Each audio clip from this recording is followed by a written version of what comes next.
Welcome everyone. I hope आप लोगों ने पिछले लेक्चर्स देखे होंगे और उसमें कुछ फंक्शंस के बारे में हमने बताए थे, डोमेन के बारे में बताया था और कुछ असाइनमेंट भी दिए थे और उस पर सवाल भी दिए थे, सोल्यूशन भेजे थे। तो हम सब लोग वो सब लगाए होंगे और एक कॉन्सेप्ट हमारा क्लियर हुआ होगा। आज हम लोग थोड़ा आगे बढ़ेंगे। आज हम लोग जानेंगे classification of functions.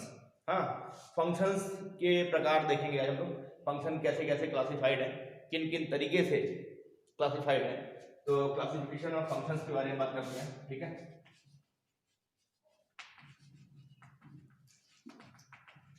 Classification of function.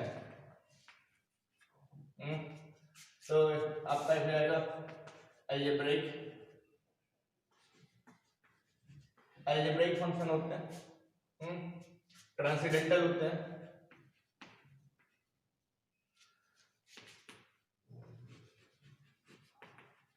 और आपका पीस वाइज फंक्शन होता है।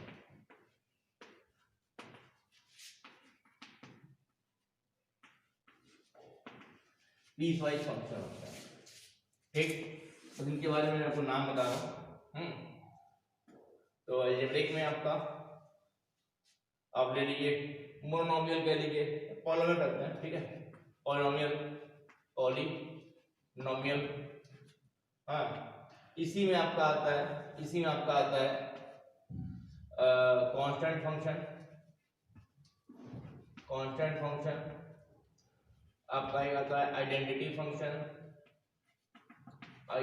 फंक्शन, ठीक है। एक होता है आपका रैशनल फंक्शन,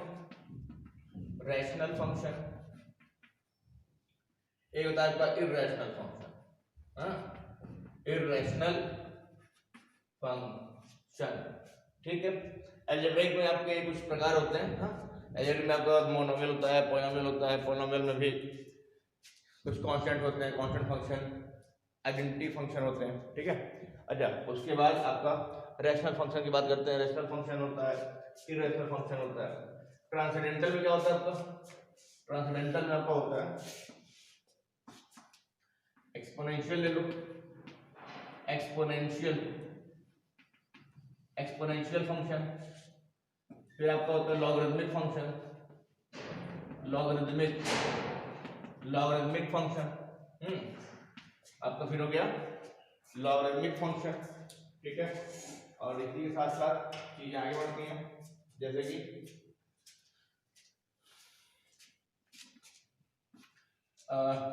ट्रिगोनोमेट्रिक फंक्शन ले लो, ट्रिगोनोमेट्रिक फंक्शन ले लीजिए। अब आपका आता है inverse trigonometric function,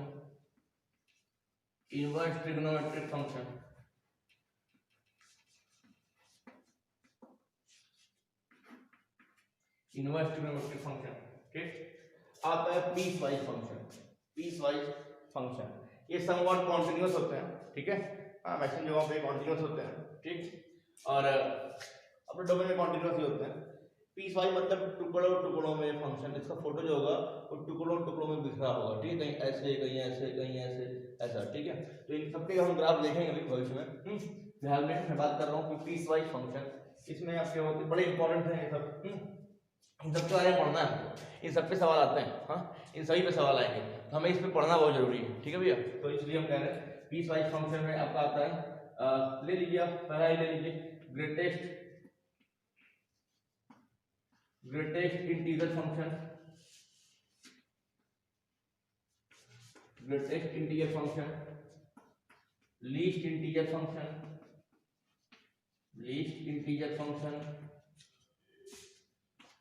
integer function, ठीक है।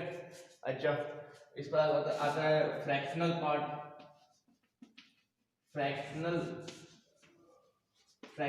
आता है आपका, ठीक है। फ्रैक्शनल पार्ट हो गया। फ्रैक्शनल पार्ट के बाद सिग्नम फंक्शन ले लो, ठीक। सिग्नम फंक्शन होता है आपका, ठीक है। ये सब पीस वाइज फंक्शन है। मतलब ये सब फंक्शन जो है ये टुकड़ों में बेटा बटे हुए होते हैं। फंक्शन क्या है? ये सब बेटा हमारे टुकड़ों में बटे हुए होते हैं, ठीक है। सिग्नम फंक्शन हो गया। अच्छा, मॉडुलस भी ले सकते हैं हम लोग। मॉडुलस भी मतलब हम लोग पार्ट में इसको रीड करते हैं, इसको हम लोग पीस वाइज में डाल सकते हैं। मॉडुलस फंक्शन, मॉडुलस फंक्शन, तो इन सब के बारे में पढ़ेंगे, ठीक है। ये हमारे क्लासिफिकेशन है फंक्शन के, क्लासिफिकेशन है फंक्शन के, ठीक। तीन पार्ट में हमारे पास अलजेब्रिक है, ट्रांसेंडेंटल है और पीस वाइज फंक्शन है। इसको जल्दी नोट डाउन कर लीजिए। जिसमें से ये जो आपका है ट्रिग्नोमेट्रिक फंक्शन और इनवर्स ट्रिग्नोमेट्रिक फंक्शन, इस पे बेस्ड हमारे बहुत ही स्पेशल टॉपिक है ये। इस पे बेस्ड हमारे चैप्टर्स ही हैं पूरे, हम लोग चैप्टर पढ़ेंगे तो इनके बारे में डिटेल में पढ़ेंगे, ठीक है। हाँ, तो इनको मैं तभी पढ़ाऊंगा जब मैं इन चैप्टर्स पे आऊँगा। इनके अलावा बाकी सब हम मैक्सिमम चीज़ें पढ़े हुए हैं, अपने बचपन में पढ़े हुए हैं, 10th में पढ़े हैं, 9th में पढ़े हैं, तो हम इन सबको रिवाइज करते हुए और जो कुछ नया आपको दिखेगा उसको बताते हुए हम लोग आगे बढ़ेंगे, ठीक है। तो इसको आप लोग भी नोट डाउन करिए।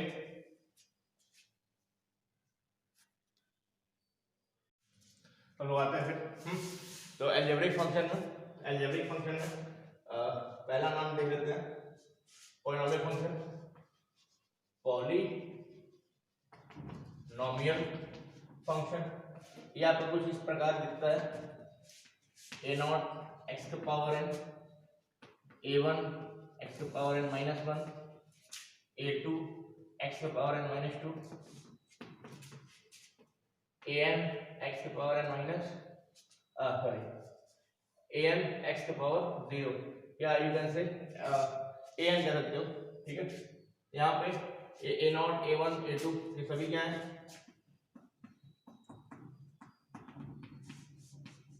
सभी क्या है,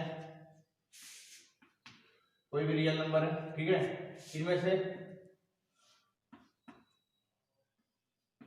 an 0 मत देना, ठीक है, an 0 मत देना हमेशा, ठीक। अच्छा, बाकी ये जो n है ये पावर्स है, n जो है ये आपके ये पावर्स है आपके, n जो है आपके ये पावर्स है, होल नंबर में होता है, ठीक है। अच्छा, आगे आते हैं।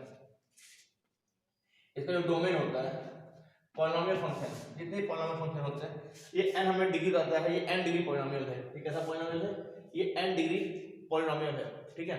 आप n को 3 ले लोगे तो ये बन जाएगा क्यूबिक पॉलिनोमियल, n को 2 ले लोगे तो ये बन जाएगा आपका क्वाड्रेटिक पॉलिनोमियल, n 1 ले लोगे तो ये हो जाएगा आपका लीनियर पॉलिनोमियल, n 0 ले लोगे तो ये हो जाएगा आपका कांस्टेंट पॉलिनोमियल, ठीक है।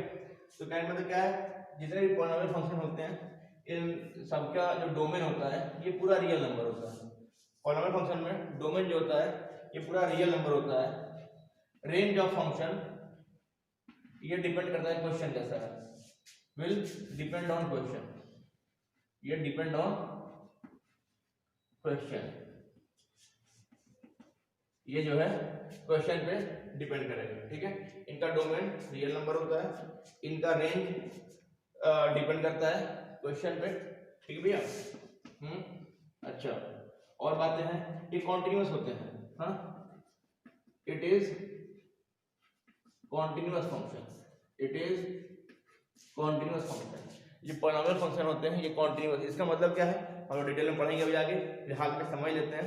ऐसा फंक्शन जिनका ग्राफ बनाए, ऐसा फंक्शन जिनका ग्राफ बनाए तो हमको पेन अपने कॉपी से उठाना न पड़े, पूरा ग्राफ में बना दूं एक लाइन में, ठीक है। तो हम कहेंगे वो फंक्शन क्या है, कॉन्टिन्यूअस। तो पॉलिनोमियल फंक्शन जो होते हैं हमारे कॉन्टिन्यूअस होते हैं, ठीक है, हमारे कॉन्टिन्यूअस फंक्शन होते हैं।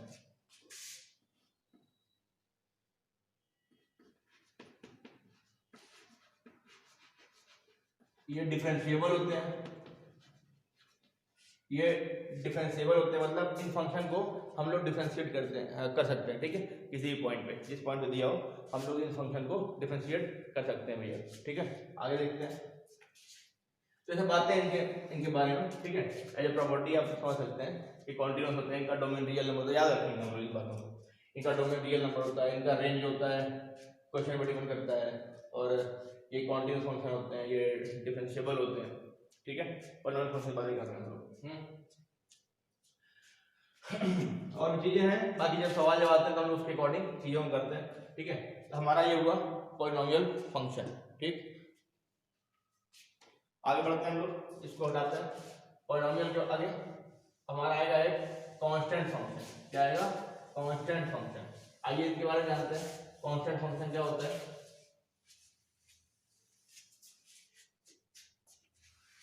कांस्टेंट फंक्शन क्या होता है देखिएगा, constant function, constant function, constant function, constant function, ये फंक्शन कुछ ऐसा होता है, c मान लीजिए एफ एक्स इक्वल टू सी या y इक्वल टू सी, ये कांस्टेंट होते हैं, इनका जो ग्राफ होता है, ये मान लो ये x एक्सिस है, ये y एक्सिस है, तो इनका ग्राफ कुछ ऐसा होता है, ठीक है। यही हो क्या है, y इक्वल टू सी, हाँ एफ एक्स कोई y कह लो, तो ये कांस्टेंट फंक्शन है। यहाँ पे x कोई भी ले लो, ये हमेशा c रहेगा, इसलिए कांस्टेंट हो गया, ठीक है। इसका भी डोमेन रियल नंबर होता है, डोमेन कांस्टेंट नंबर का भी रियल नंबर का। रेंज ऑफ फंक्शन क्या होगा, जो भी वैल्यू है यही रेंज है, ठीक है। रेंज क्या है, यही केवल c, रेंज क्या है, यही केवल c, c ही इसका रेंज है, ठीक है।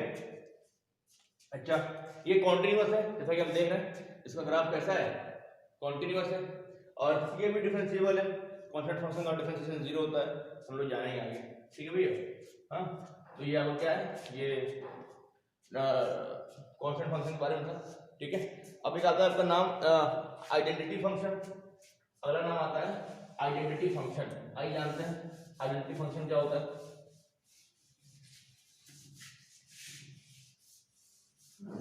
आइडेंटिटी फंक्शन के बारे में जानते हैं हम लोग, हाँ कि क्या होता है आइडेंटिटी फंक्शन, क्या होता है देखते हैं।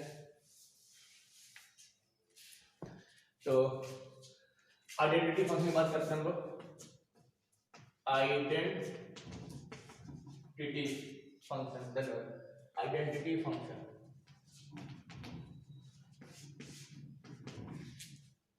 आइडेंटिटी फंक्शन ये बड़ा सिंपल फंक्शन होता है, हाँ जैसे मान लो F X equal to X है, या वाई करो इसको, वाई इक्वल टू एक्स है, ऐसे फंक्शन को हम लोग आइडेंटिटी फंक्शन कहते हैं। आइडेंटिटी फंक्शन में क्या खासियत होती है मालूम है, जैसा इनपुट लोगे वैसे ही आउटपुट मिलेगा, जैसा इनपुट लोगे वैसे ही क्या मिलेगा, आउटपुट मिलेगा, ठीक है। एक्स जो लोगे वही वाई है, क्योंकि वाई इक्वल टू एक्स है। इसका ग्राफ बड़ा प्यारा होता है, देखो इतना सिंपल ग्राफ होता है भाई, क्या बताऊं, ध्यान दो, ये लो, हाँ तो ये वाई एक्सिस है, ठीक, और ये क्या है आपका एक्स एक्सिस है, तो जैसा वाई वैसा एक्स, जैसा वाई जैसा एक्स वैसा वाई, ठीक है। तो Y equal to X, Y equal to X, आपका ये क्या है, यही ग्राफ है, वाई इक्वल टू एक्स का यही ग्राफ है, ठीक है। तो this is the graph of identity function, ठीक है। अब यहाँ पे x जो भी लोग y मिलेगा, हम देख पा रहे हैं डोमेन क्या है, पूरे x एक्सिस पे ग्राफ बना हुआ है, और रेंज पूरे y एक्सिस पे भी ग्राफ बना हुआ है, ठीक है। तो इसका डोमेन है रियल नंबर, डोमेन है इसका रियल नंबर, और उसका रेंज है, इसका रेंज भी है रियल नंबर, इसका रेंज भी क्या है, इसका रेंज भी है रियल नंबर, इसका रेंज भी है रियल नंबर। और ये कॉन्टिन्यूस फंक्शन है, जैसा हम देख पा रहे हैं। इसका जब मैं ग्राफ बनाया हूँ तो मुझे अपने चौक को या आपको अपने पेन को अपने कॉपी से उठाना नहीं पड़ेगा। तो ऐसे फंक्शन इनको ड्रॉ करते हुए अगर हमें अपने पेन को कॉपी से लिफ्ट न करना पड़े तो हम कहते हैं वो क्या है, कॉन्टिन्यूस फंक्शन है। ये भी डिफरेंशिएबल है, इनको हम डिफरेंशिएट कर सकते हैं। इनका डिफरेंशिएशन कांस्टेंट होता है, इनका डिफरेंशिएशन कांस्टेंट होता है, हम लोग जानेंगे, ठीक है। हाँ, तब तक इसको आप लोग नोट डाउन करिए, इसको आप लोग नोट डाउन करिए। ये सारे बड़े इंपॉर्टेंट फंक्शन है, इनको आप लोग नोट डाउन करेंगे, ठीक है। और तब तक एक टी ब्रेक।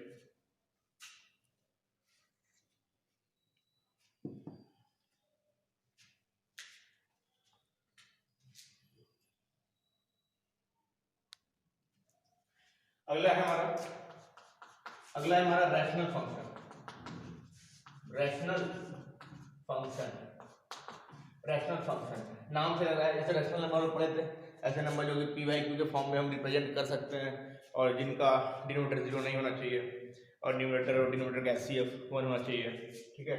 तो ऐसे ही रैशनल फंक्शन की बात करते हैं हम लोग। तो रैशनल फंक्शन क्या होता है, ये एक ऐसा फंक्शन होता है जो कि Px और Qx के फॉर्म में होता है, ठीक है, Py के फॉर्म में होता है।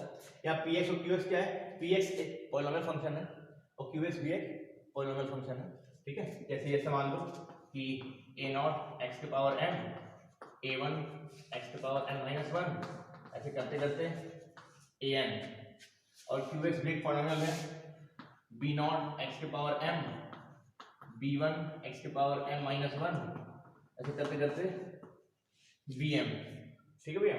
तो ये आपका एक रैशनल फंक्शन है, रैशनल फॉर्म में, ठीक है। यहाँ पे हम लोग का जो डोमेन होता है डोमेन जो होता है फंक्शन का, वो होता है पूरा real number accept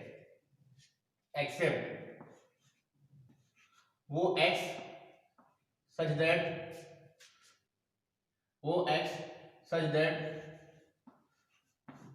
qx equal to 0। हम उस x को हटा देते हैं जिसके लिए जो qx जो डिनोमिनेटर है वो 0 होता है। पूरा रियल नंबर में से हम वो x हटा देते हैं जिसके लिए डिनोमिनेटर मेरा 0 होता है। क्योंकि डिनोमिनेटर 0 होगा तो डोमेन होगा नहीं मेरे, ठीक है। हमारा डोमेन ऐसा होता है। रेंज जो होता है ये डिपेंड करता है सवाल पे, ठीक है, डिपेंड ऑन क्वेश्चन, ठीक है भैया।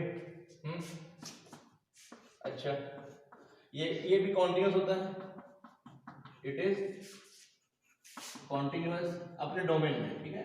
It is continuous in its domain. इसका जो डोमेन है, अगर इसका डोमेन जो भी हो, इसका डोमेन में ऐसा ग्राफ बनाएंगे, इसका ग्राफ कॉन्टिन्यूस होता है, ठीक है। और ये डिफरेंशिएबल भी होता है, it is differentiable in its domain. अपने डोमेन में क्या है, डिफरेंशिएबल। अपने डोमेन में क्या है, डिफरेंशिएबल, ठीक है।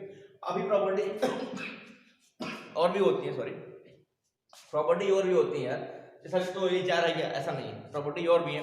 ये इवन है, ये ऑड फंक्शन है, ये पीरियोडिक है, इन सब तमाम चीजें होती हैं। तो इन सब के बारे में हम लोग धीमे धीमे पढ़ते जाएंगे आगे, ठीक है। फिलहाल में छोटी मोटी जानकारी रखते हैं अपने पास। हाँ, ये डोमेन ये है, रेंज डिपेंड करता है क्वेश्चन पे, कॉन्टिन्यूस होता है डोमेन में, डिफरेंशिएबल होता है अपने डोमेन में, ठीक है भैया।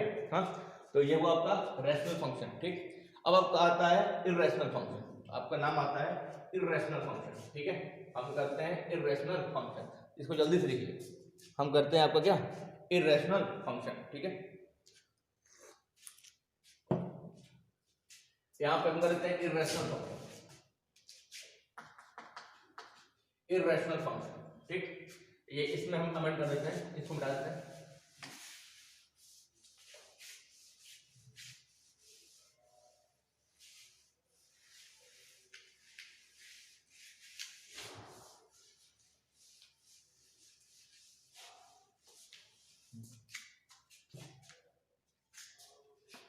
इर्रेशनल फंक्शन, ठीक है। इसमें क्या होता है कि आपके ये ऐसे फंक्शन होते हैं जिसमें जो x का पावर होता है, वो नॉन इंटीग्रल रेशनल फॉर्म में होता है। तो कैसा होता है, नॉन इंटीग्रल रेशनल फॉर्म में होता है।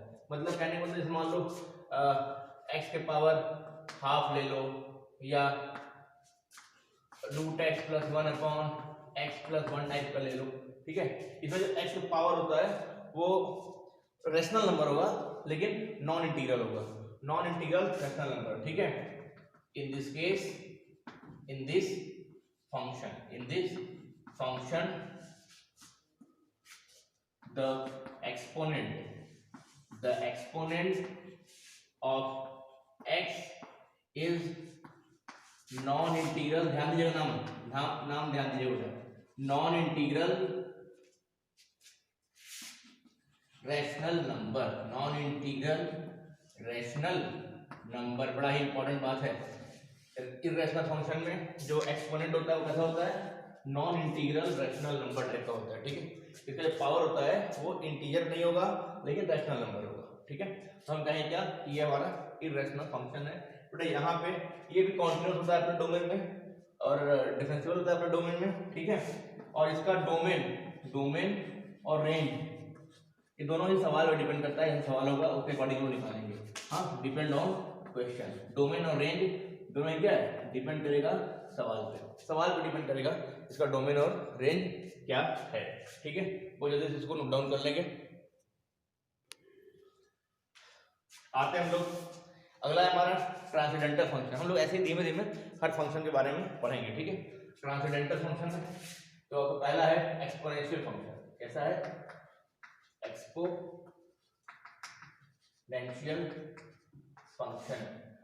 एक्सपोनेंशियल फंक्शन हम लोग ध्यान देंगे इसके बारे में। ये आपका होता है कुछ ऐसा, a की पावर x टाइप का, fx = ए की पावर एक्स टाइप का, एफ एक्स इक्वल टू ए का पावर एक्स टाइप का होता है, ठीक है। एफ एक्स इक्वल टू ए की पावर एक्स टाइप का होता है। यहाँ पे ए को हम लोग कहते हैं बेस और एक्स आपका है पावर या एक्सपोनेंट कह लो, ठीक है, पावर, ठीक है। एक्स क्या है, एक्स को हम लोग कहते हैं पावर। यहाँ पे जो ए होता है रेस्ट्रिक्शन है, बेस या तो 0 से 1 के बीच में होगा या 1 से बड़ा होगा। फिर से जो ए होगा मेरा वो 0 से 1 से बीच में होगा या 1 से बड़ा होगा। और यहाँ पे जो पावर है एक्स, ये कोई भी रियल नंबर हो सकता है। क्या होता है, कोई भी रियल नंबर हो सकता है। हम फिर से बोलेंगे आपको, जो बेस है मेरा ए, ये हमेशा 0 से 1 के बीच में होता है और ए जो होता है या तो 1 से बड़ा होगा। इसका रीजन बताऊं क्या, बहुत जल्दी सुन लो, हालांकि कोई जरूरत नहीं थी, फिर भी क्योंकि मुद्दा छिड़ गया है मैदान में तो बताना जरूरी है। देख भाई, अगर 0 ले लोगे तो 0 का पावर 0 हटा दो, 0 का पावर कुछ भी ले लोगे तो वो 0 ही होगा। और अगर 0 का पावर 0 ले लोगे वो तो डिटरमाइंड नहीं है, ठीक है। हाँ, तो ए हम 0 नहीं ले सकते, चलो अच्छा ठीक है। अच्छा 1 तक ले लिए, मान लो 1 ले लिए। अगर एग्जैक्ट 1 ले लोगे, एग्जैक्ट 1 ले लोगे तो तब तो कांस्टेंट हो गया, नंबर एक। दूसरी बात, 1 के से बड़ा लोगे, जैसे ही 1 से हल्का सा बड़ा लोगे तो पावर बढ़ाने की वैल्यू इनफाइनाइट हो जाएगी। और 1 के जस्ट पीछे क्या होगा, वैल्यू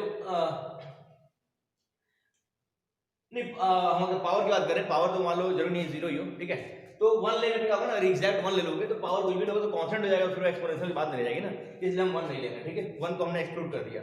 आप ले लोगे तो गलत नहीं होगा, लेकिन एक्सपोनेंशियल नहीं होगा, ठीक है। बात करेगा ये 1 से बड़ा कुछ भी ले लो, चलो। अच्छा सर, ये तो हम नेगेटिव क्यों लेंगे, हाँ मुद्दा यहाँ फंस रहा है। 0 समझ में आ गया, 0 लेंगे 0 हो जाएगा या इनडिटरमिनेट हो जाएगा। 1 लेंगे तो भी यही केस होगा कि मतलब या तो कांस्टेंट हो जाएगा या 1 के पावर, अगर ये भी 0 हो जाएगा तो 1 का पावर आपका सॉरी इनफाइनाइट पे क्या होता है, 1 का पावर इनफाइनाइट अगर हो जाएगा तो वहाँ पे आपको इनडिटरमिनेट हो जाएगा। तो हम वैल्यू बोल रहे हैं इनडिटरमिनेट, इसके बारे में हम लोग लिमिट्स पढ़ेंगे, ठीक है। 1 का पावर इनफाइनाइट इनडिटरमिनेट होता है और 0 का पावर 0 भी इनडिटरमिनेट होता है। इन दोनों के अलावा सर नेगेटिव ले लेंगे, क्या दिक्कत है, हम करें ले ले। ए को -1 ले लो, ए को -1 ले लो। जब तक x आप इंटीग्रल रखोगे अच्छा रहेगा, लेकिन जैसे ही आप हाफ ले लोगे पावर, मतलब मान लो a -1 हो गया और x 1/2 हो गया तो अंडर रूट में -1 हो गया तो स्क्वायर रूट में नेगेटिव बचता नहीं है, स्क्वायर रूट में नेगेटिव बचता नहीं है, तो फंक्शन सारे वैल्यू के लिए वैल्यू नहीं होगा। इसलिए ये सेफ और सिक्योर होगा कि हम बेस अपना 0 से 1 के बीच में लें या 1 से बड़ा लें। ये थी बात अपार्ट, ठीक है, इसको कोई पूछता नहीं है, लेकिन आपके जनरल इन्फॉर्मेशन के लिए हमने बताया कि क्यों ऐसा होता है, बेस क्यों 0 से 1 के बीच में होता है और या 1 से बड़ा होता है। जो पावर होता है कोई भी रियल नंबर ले सकते हो, कोई दिक्कत की बात नहीं है, ठीक है। आपको हम समझाएंगे इसको ग्राफिकली कि इसका ग्राफ कैसे बनता है, ठीक है। देखो भैया, हमने 2 केस बनाया है, एक ये और एक ये, तो हम 2 केस बनाएंगे भी यहाँ पे, ठीक है। कोशिश करते हैं बताने की, ठीक, ध्यान दीजिएगा।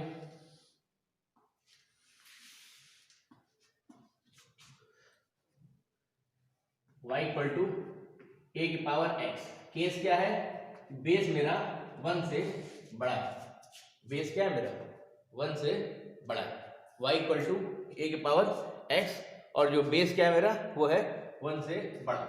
अच्छा आओ सॉल्व करते हैं। ये ओरिजिन होगा, यहीं कहीं 1 होगा, यहीं कहीं 2 होगा, ऐसे चलेगा, ठीक है। -1 होगा, ऐसे चलेगा। ध्यान दो, हम इसको एहसास करा रहे हैं कि इसका ग्राफ कैसा होता है। थोड़ी देर के लिए बेस 1 से बड़ा है ना, तो a की कोई वैल्यू अपने मन से मान लो। हाँ, सबसे आसान होगा कि 10 मान ले, क्योंकि 10 का पावर कोई भी लोगे तो हमको उसको सॉल्व करना आसान होता है। तो हम एग्जांपल लेकर सॉल्व करा रहे हैं। हम करें a की वैल्यू 10 मान लो, a जब 10 मान लोगे तो अगर हम करें a को 10 मान लो तो क्या हो जाएगा, y इक्वल टू 10 का पावर x। थोड़ी देर के लिए, ठीक है, हमने a की वैल्यू 10 मान लिया, 1 से बड़ा 10 मान लिया। तो अच्छा जब x, अब हम ड्रॉ करते हैं, ग्राफ जो है ड्रॉ करते हैं, वैल्यू रखते हैं, ड्रॉ करते हैं।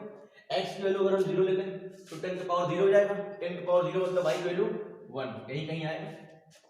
10 का पावर 0, x को 0 ले लें तो y की वैल्यू 10 का पावर 0 मतलब 1। अच्छा यहाँ आएगा। अच्छा अब x की वैल्यू 1 यूनिट आगे बढ़ो, 0 से 1 ले लो। जब 1 ले लोगे तो यहाँ 1 रखोगे, जब 1 रखोगे तो 10 का पावर 1, तो y की वैल्यू 10। जैसे ही हम 1 आएंगे, y की वैल्यू 10, ये 1 अगर है तो 10 कहाँ होगा, कहीं ऊपर होगा, हाँ हवाओं में होगा, कहीं हवाओं में होगा। अच्छा अब मैंने x की वैल्यू 2 ले लो, x की वैल्यू 2 ले लोगे तो ये क्या हो जाएगा 10 स्क्वायर मतलब 100, मतलब हम एक यूनिट बढ़ रहे हैं x एक्सिस पे, तो y एक्सिस पे 10 गुने का अंतर आ रहा है। 0 पे 1, 1 पे 10, 2 पे 100, 3 पे 1000, 4 पे 10,000, कहने मतलब बहुत तेजी से भाग रहा है वैल्यू, हम एक यूनिट बढ़ा रहे हैं x एक्सिस पे, y एक्सिस पे 10 गुने का अंतर हो रहा है, कहने मतलब क्या है, वैल्यू बहुत तेजी से भाग रही है, वैल्यू क्या हो रही है, बहुत तेजी से भाग रही है, ऐसा बना दिया मैंने। हाँ कि y की तरफ इंक्लिनेशन ज्यादा है, तेजी से भाग रहा है किधर, y की तरफ, ठीक है भैया। अच्छा तो अच्छा पीछे आते हैं, निगेटिव एक्स में आते हैं, तो x की वैल्यू जब 0 के पीछे -1 ले लोगे, तो -1 लेके देखो, जब यहाँ -1 ले लोगे तो 10 की पावर -1, 10 की पावर -1 हो जाएगा, 10 की पावर -1 मतलब 1/10 मतलब 0.1 मतलब लगभग यहीं कहीं आएगा, लगभग यहीं कहीं आएगा, ठीक है, जस्ट इसके ऊपर, ठीक यहाँ कहीं आएगा। अच्छा अब मैं कह रहा है -2 ले लो, 10 की पावर -2 मतलब 0.01 कहाँ आएगा, इससे कहीं ऊपर आएगा 0.01, मतलब कहने मतलब पीछे जाते जाएंगे तो वैल्यू क्या होगी, 10 की पावर -10 ले लो, 10 की पावर -10 कितना होता है सर, लगभग 0 होता है, 0.000010 बार है कि नहीं। तो यहाँ पे हो जाएगा ऐसे ही बढ़ता रहेगा, कहने मतलब जितना पीछे जाओगे ये वैल्यू उतना पावर नेगेटिव मतलब उतनी छोटी होती जाएगी, एकदम 0 हो जाएगा, है कि नहीं। मान लो x की वैल्यू -100 ले लो, -100 ले लो, तो 10 की पावर -100 भाई ये तो एकदम 0 है, ठीक है, तो ये वैल्यू एकदम 0 होती जाएगी, क्या होती जाएगी, एकदम 0 होती जाएगी, एग्जैक्ट 0 नहीं हो पाएगा, हाँ रहेगा लगभग 0 रहेगा, एकदम 0 रहेगा, लेकिन एग्जैक्ट 0 नहीं होगा, कहने मतलब ये कर्व जो है अब इस x एक्सिस को छूना चाहेगा और छू नहीं पाएगा, दोनों ये अब हमेशा x एक्सिस के साथ साथ चलेगा, x एक्सिस के साथ साथ चलेगा, 0 होना चाहेगा हो नहीं पाएगा, ठीक है, ये इसको छूने वाला है, छूया नहीं है, ये छूने वाला है लेकिन इसको छू नहीं पाया है, हम लोग ध्यान से देख रहे हैं, ठीक है, तो कहने मतलब इसको हम समराइज करते हैं, उसको सुंदर से बनाते हैं, ठीक है। तो ये ग्राफ दिखता कैसा है, मोटा मोटा ये ग्राफ कुछ ऐसा दिखता है, हम इसको मिटा दे रहे हैं बेटा,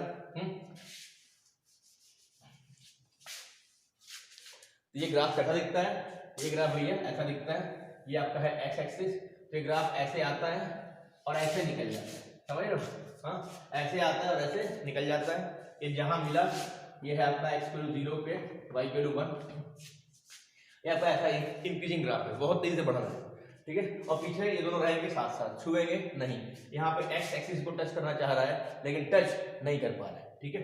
अच्छा ये तब के लिए था जब बेस 1 से बड़ा है, जब बेस 1 से बड़ा है, ठीक है। अच्छा अब आगे बढ़ते हैं, अगर बेस 1 से छोटा ले लें, बेस जो है 1 से छोटा ले लें, हमने यही बना दिया, मान लो ये y एक्सिस है, हमने नया क्वाड्रेंट बनाया y एक्सिस और x एक्सिस, ठीक, यहाँ पे हमने y इक्वल टू वही a की पावर x में ले रहा हूँ, ठीक है, यहाँ पे बेस जो है मेरा फ्रैक्शन में 0 से 1 के बीच में है, ऐसा मैं मान रहा हूँ, ठीक है, बीच में है, ठीक है, तो अब 0 से 1 के बीच में, तो a की वैल्यू 0.1 ले लो, थोड़ी देर के लिए हम कह रहे हैं कि a की वैल्यू क्या ले लो 0.1 का पावर x, ये मान लो, ठीक है भैया, ऐसा मान लीजिए 0.1 का पावर x मान लो, ठीक है, तो हमें इसको ड्रॉ करना है, बहुत ज्यादा बड़ा ले लिए, उसको मिटा दे रहे हैं। हाँ तो एग्जाम्पल के लिए मान लो y इक्वल टू क्या है 0.1 का पावर x है, ऐसा मान लो, ठीक है, हमने मान लिया, इसको ड्रॉ करना चलोगे तो x की वैल्यू 0 ले लो, x की वैल्यू 0 मतलब क्या ओरिजिन पे वैल्यू क्या होगी 1 होगी, यही कहीं आएगा, x की वैल्यू 0 पे 0.1 का पावर 0, तो क्या होगा आपका यही 1 हो जाएगा, और क्योंकि किसी पावर 0 1 होता है, ठीक है। अब आगे बढ़ते जाओ, 1 लोगे तो क्या हो जाएगा 0.1 का पावर 1 मतलब क्या 0.1, तो 1 के बाद डायरेक्ट 0.1 पे आ जाएगा, 2 लोगे तो 0.1 का स्क्वायर मतलब 0.01 मतलब क्या 0.01, यही कहीं आ जाएगा, 3 लोगे तो 0.1 का क्यूब और छोटा हो जाएगा, मतलब आगे जाएंगे तो वैल्यू बिल्कुल 0 की तरफ बढ़ती जाएगी, ठीक है, बिल्कुल 0 की तरफ बढ़ती जाएगी, x को बढ़ाते जाएंगे वैल्यू क्या होगी 0 की तरफ बढ़ती जाएगी। फिर से अब ये वाला ग्राफ को छूना चाहेगा, x एक्सिस को छू नहीं पाएगा, ठीक है, साथ साथ चलेंगे, दोनों क्या होंगे साथ साथ चलेंगे, ठीक है भैया। अच्छा पीछे आइए, -1 ले लो, जब -1 लोगे तो 0.1 का पावर -1, 0.1 का पावर -1 मतलब कितना हो गया 1/0.1 भाई 0.1 का पावर -1 मतलब 1/0.1 मतलब कितना 10 हो गया ना। एक कदम पीछे आओगे तो ये यहाँ पे 1 था, एक कदम पीछे आ गए तो ये 10 हो गया, ठीक है। ऐसे ही -2 ले लोगे तो पावर -2 तो ये आपका 100 हो जाएगा। क्या हो जाएगा 100 हो जाएगा।